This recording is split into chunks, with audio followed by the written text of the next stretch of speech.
Get ready, 10 seconds, 5 seconds,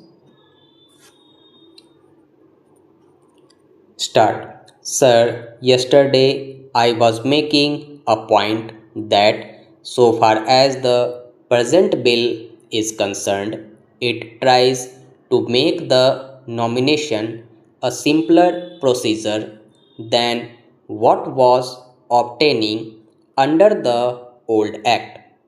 The only difference is this. As I said in the beginning, after the last general elections, it was found that in certain areas there were a number of applications which were rejected on the ground that the nominations that were filed were not found in order. Therefore, there was a feeling at one time that we might provide for some procedure by which that matter could be taken to some independent authority. That was the proposal made by the select committee which was appointed in respect of the former bill which was introduced in 2013 and ultimately withdrawn. However, when this matter was again considered by the Select Committee on the present bill, they thought that if at all the judicial authority was going to be interposed at this stage, then the object of having simultaneous elections was likely to be defeated. It might easily happen. Suppose, in respect of a certain matter of disqualification, the matter was allowed to be referred to some authority. It would naturally be subject to the proceedings that might be taken under the powers vested in the High Court under the Constitution or be subject to appeal to the Supreme Court. Therefore, the election program with respect to a general election would be set aside. Ultimately, it was thought that the best way to deal with the problem would be to try to obviate and eliminate as many chances of improper acceptance of applications as possible.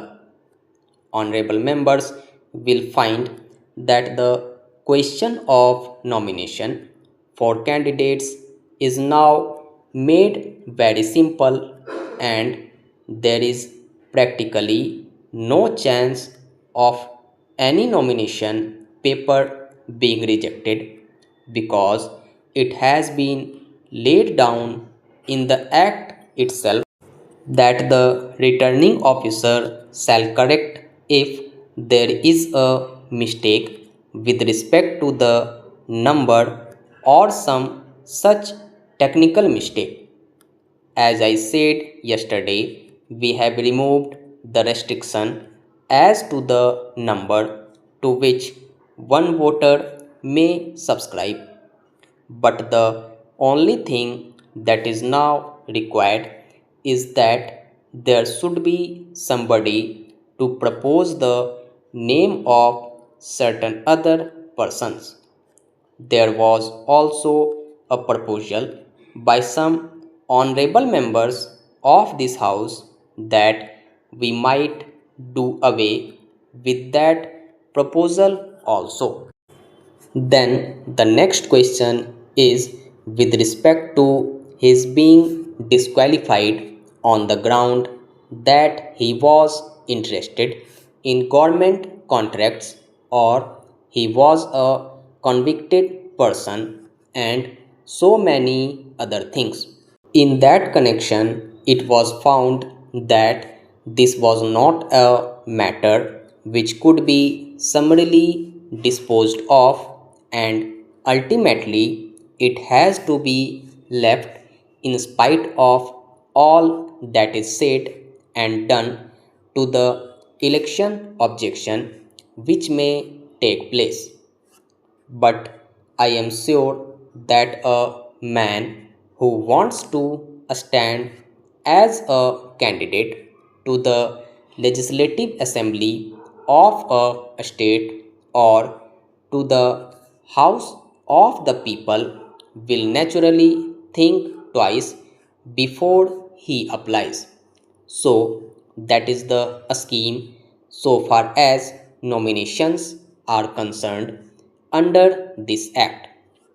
The next item refers to expenditure, and honorable members are aware that after the general election, practically every party and every candidate complained that the form of return of election expenses was so complicated that it was difficult for them to comply with it.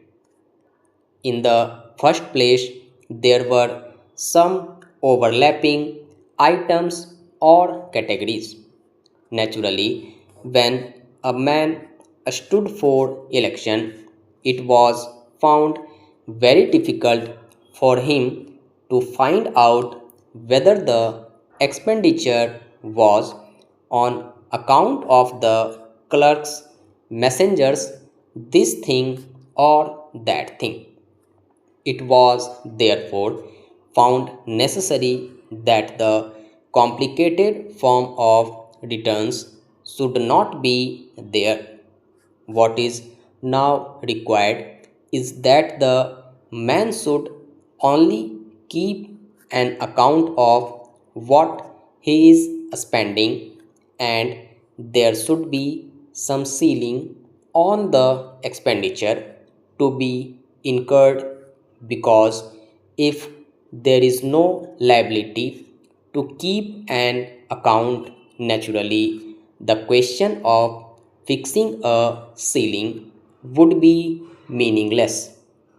It is from that point of view that some provision has been made in this bill to the effect that he should keep an account, and ultimately he should file a copy of the record. As the honorable members might be aware, in one of the cases it was thought that there was no fixed date from which the candidate should keep an account, and one tribunal went to the length of saying that the man should keep an account from the time when he offered himself as a prospective candidate. Now, that difficulty has been obviated by saying that that account shall be kept only from the date on which the constituency is asked to return candidates till the date of their election.